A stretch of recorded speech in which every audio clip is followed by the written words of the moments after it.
ওং নমো ভগবতে বাসুদেবায়। আমার প্রিয় দর্শক বন্ধুকে আমার আন্তরিক অভিনন্দন, শুভেচ্ছা ও ভালোবাসা জানাই। আমি আশা করি অনাদির আদি গোবিন্দের অশেষ করুণায় আপনারা সকলেই কুশলে আছেন। আজ আপনাদের কাছে যে বিষয়টি নিয়ে আলোচনা করতে চলেছি, কুমার মঙ্গলের সঞ্চার কুম্ভ রাশিতে এবং প্রবেশ করবে 23শে ফেব্রুয়ারি 2026 থেকে 2 এপ্রিল 2026 পর্যন্ত কুম্ভ রাশিতে অবস্থান করবে। রাহু আগে থেকেই এই কুম্ভ রাশিতে অবস্থান এবং মঙ্গলের সংযোগে অঙ্গারক যোগের সৃষ্টি, যা বৃশ্চিক রাশি বা বৃশ্চিক লগ্নের জাতক জাতিকাদের ক্ষেত্রে আপনারা কেমন ফল পেতে চলেছেন তা আমি আচার্য কমল শাস্ত্রী আপনাদের কাছে এই ভিডিওতে বিস্তারিতভাবে আলোচনা করব। ধৈর্য সহকারে আপনারা ভিডিওটি দেখবেন। দেখুন, এমনিতেই আপনাদের ঠিক চতুর্থভাবে রাহু মঙ্গলের সংযোগ ঘটবে।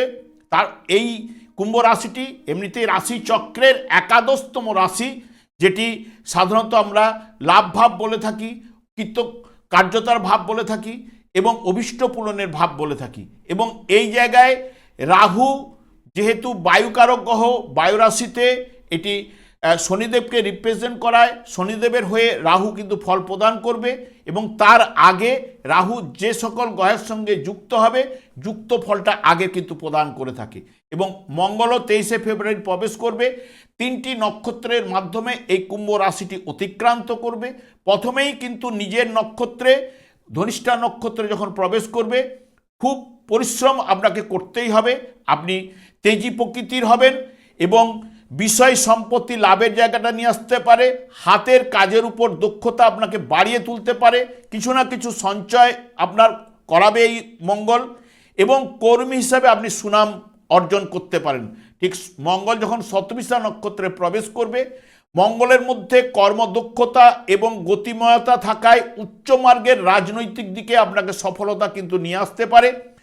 পূর্ব ভাদ্রপদ নক্ষত্রে মঙ্গলের মধ্যে শক্তি উপাসনার প্রতি আকর্ষণ কিন্তু থাকবেই। এই যে রাহু মঙ্গলের যোগ, দেখবেন ব্যক্তিত্বের আমূল পরিবর্তন ঘটাতে পারে, কর্মক্ষেত্রে দ্রুত উন্নতি নিয়ে আসতে পারে, অকস্মাৎ লাভের সুযোগ ও অর্থপ্রাপ্তির যোগও কিন্তু ঘটাতে পারে।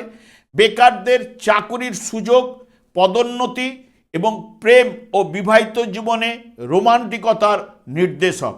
কিন্তু এই যে মঙ্গল অগ্নিকারক গ্রহ, বায়ু রাশিতে অবস্থান এবং রাহুর সংযোগে যে যোগটির সৃষ্টি হয় সেটি হচ্ছে অঙ্গারক যোগ।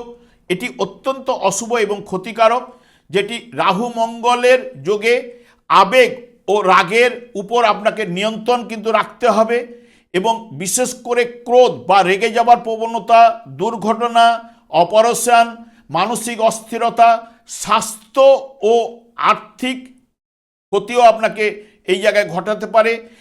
যে কোনো কাজে আপনাকে বিলম্ব করাতে পারে, শত্রু বৃদ্ধি ঘটাতে পারে এবং দৈব দুর্ঘটনা, অর্থ এবং সম্পত্তির ক্ষতি এবং ইন্দ্রিয় অনুভূতি, ভোগ বাসনাকে তীব্রতর কিন্তু করে তুলতে পারে এবং দাম্পত্য জীবনে বিষময় করে কিন্তু তুলতে পারে বা স্বামী স্ত্রীর মধ্যে মতান্তর কিছু না কিছু ঘটাতে পারে। বর্তমানে দেখুন, যেহেতু বৃশ্চিক রাশি বা বৃশ্চিক লগ্নের ঠিক চতুর্থ ভাবে রাহু অবস্থান করলো, তৃতীয় ভাবের নির্দেশক এবং এখানে অষ্টম ভাবের উপরে ঠিক দৃষ্টি দেবে রাহু এবং আপনাদের কর্মভাব এবং লাভ ভাবের উপরে রাহুর দৃষ্টি থাকবে। তার সঙ্গে সঙ্গে পঞ্চম ভাবের উপরেও দৃষ্টি কিন্তু প্রদান করবে। মঙ্গল আপনাদের চতুর্থ ভাবে অবস্থান করলো, আপনাদের রাশিপতি গ্রহ এমনিতেই নিজে ষষ্ঠ ভাব এবং রাশি ভাবের নির্দেশক, যা সপ্তম ভাবের উপরে দৃষ্টি প্রদান করবে। তার সঙ্গে সঙ্গে কর্ম এবং লাভ ভাবের উপরে মঙ্গলের দৃষ্টি থাকবে, যেটি আপনাদের চতুর্থ ভাব। এটাকে সাধারণত আমরা বলে থাকি সুখ ভাব, এটা মাতৃভাব বা এটা পরিবারে শান্তির জায়গা এবং গৃহেও ভূ সম্পত্তি, যানবাহন এবং বিশেষ করে বিদ্যা, প্রাথমিক বিদ্যাটা এই জায়গা থেকে ইত্যাদি ইত্যাদির বিচার এই জায়গা থেকে কিন্তু চতুর্থ ভাব থেকে কিন্তু করা হয়। সেই কারণে এই যোগের সৃষ্টিতে পরিবারের সদস্যদের মধ্যে বিশেষ করে মায়ের সাথে মতবিরোধ বা ভুল বুঝাবুঝি হওয়ার প্রবল সম্ভাবনা কিন্তু থাকেই এবং খিটখিটে মেজাজের জন্য তর্কে জড়িয়ে পড়ার ঝুঁকিও কিন্তু আপনাদের থাকবে। নতুন সম্পত্তি কেনা বা বাড়ি তৈরির কাজে বাধার সম্মুখীন আপনাকে হতে পারেন এবং কোনো আইনি জটিলতা বা কাগজপত্রের সমস্যা হওয়ার আশঙ্কাও কিন্তু থাকেই। আপনি অতিরিক্ত রাগ এবং উত্তেজনার শিকার কিন্তু আপনি হতে পারেন। কোনো কাজ করার আগে ঠান্ডা মাথায় চিন্তা করা আপনার কিন্তু প্রয়োজন। মায়ের স্বাস্থ্যের প্রতি বিশেষ নজর দেওয়া আপনার কিন্তু প্রয়োজন। যে সকল ব্যক্তি গাড়ি চালান সতর্কতা হয়ে গাড়ি চালানো আপনাদের উচিত। প্রাথমিক শিক্ষাক্ষেত্রে অমনোযোগিতা দেখা যাবে। কর্মক্ষেত্রে কাজের চাপ বৃদ্ধি হবে এবং সহকর্মীদের সাথে আপনার মতবিরোধ ঘটতে পারে এবং হঠকারী সিদ্ধান্তের জন্য হঠাৎ করে আপনার খরচ কিন্তু বেড়ে যেতে পারে। বিনিয়োগের ক্ষেত্রে ঝুঁকিপূর্ণ হবার সম্ভাবনা কিন্তু থাকছে, সেই বিষয়ে কিন্তু আপনাদের সতর্কতা অবলম্বন করতে হবে। এবং এই যে যোগ, এখানে মঙ্গল রাহু অবস্থান করলো, রবিও বুধ শুক্র এখানে এই ঘরে অবস্থান করবে, যেটি মঙ্গলের সঙ্গে রবির সংযোগে মঙ্গল আদিত্য যোগ সৃষ্টি করে এবং বুধ শুক্রের সংযোগে লক্ষ্মীনারায়ণ যোগ সৃষ্টি করে। রবি বুধের সংযোগে সাধারণত এই জায়গায় বুধায়িত্ব যোগ সৃষ্টি করলেও বুধায়িত্ব যোগের ফল এই জায়গায় পাওয়া যায় না। কিন্তু বৃহস্পতিরও দৃষ্টি কিন্তু এই আপনাদের চতুর্থ ভাবের উপরে থাকছে। এখানে দুটি নৈসর্গিক গ্রহ উপস্থিত থাকা সত্ত্বেও দেখুন এই একাধিক গ্রহের সংযোগ অনেকের ক্ষেত্রে শুভ ফল নিয়ে আসতে পারে, অনেকের ক্ষেত্রে অশুভ প্রভাব বিস্তার করতে পারে।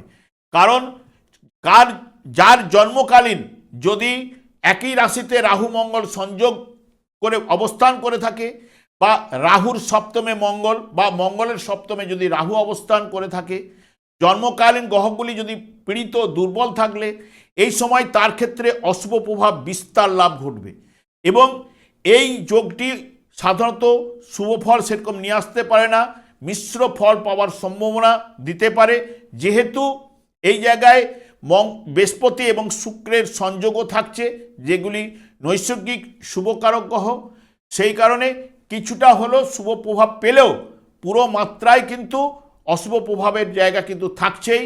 সেই কারণে বিশেষ করে আপনারা সতর্কতা হয়ে এই মাসটি যদি অতিক্রান্ত করতে পারেন ভালো। কারণ দশা অন্তর্দশা অনুযায়ী আমরা সব ফলগুলো পেয়ে থাকি, পেলেও দেখুন গ্রহের সংযোগে কিছু না কিছু অশুভ প্রভাব উঠে আসতে পারে। বিশেষ করে যারা রক্তচাপজনিত কারণে ভুগছেন তারাও কিন্তু ডাক্তারের পরামর্শ বা সতর্কতা অবলম্বন বা আগুনের সংযোগে যারা কাজ করেন এবং বিশেষ করে এটা চতুর্থ ভাব, এখানে গৃহ বাড়ি, এখানে রান্নাবান্নার জায়গা আছে, এই যে রান্নাবান্না করার ক্ষেত্রেও আপনাকে সতর্কতা অবলম্বন কিন্তু করতে হবে। তাই সতর্কতা অবলম্বন করে এই মাসটা অতিক্রান্ত করুক, আপনাদের কিন্তু ভালোই যাবে। আমি আর দীর্ঘায়িত না করে আমি আচার্য কমল শাস্ত্রী প্রত্যেক বুধবার এবং শুক্রবার সন্ধ্যা 8:30 এই ইউটিউব চ্যানেলে কিন্তু লাইভ অনুষ্ঠান নিয়ে উপস্থিত হই। ঠিক ওই সময় আমাকে ফোন করলে আপনারা নিজেদের ভাগ্য বিষয়ে জানতে পারবেন। তাছাড়া বিভিন্ন ধরনের ভিডিও আপলোড করে থাকি, সেগুলি পাওয়ার জন্য আমার চ্যানেলকে সাবস্ক্রাইব করে বেল আইকনে ক্লিক করে রাখুন। যখন আমি লাইভ অনুষ্ঠান বা যে কোনো ভিডিও আপলোড করলে আপনাদের নোটিফিকেশন পৌঁছে যাবে।